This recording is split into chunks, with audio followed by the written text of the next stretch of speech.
front of me I've got Samsung Galaxy M52. In this video I'll show you how to add different types of cards to Google Pay. At the beginning, enter Google Pay app,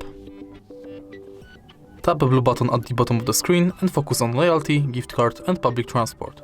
Firstly, let's open loyalty and now select shop, for example IKEA Poland. Enter details manually or scan the card. Then tap save. Let's go further and select gift card. Pretty similar to loyalty, you have to select shop, enter card number, PIN, balance, your notes and save. And the last one is public transport. If you find your public transport selected, you'll be redirected to a website where you have to finish the form. And that's it. If you find this video helpful, please leave like, comment and subscribe.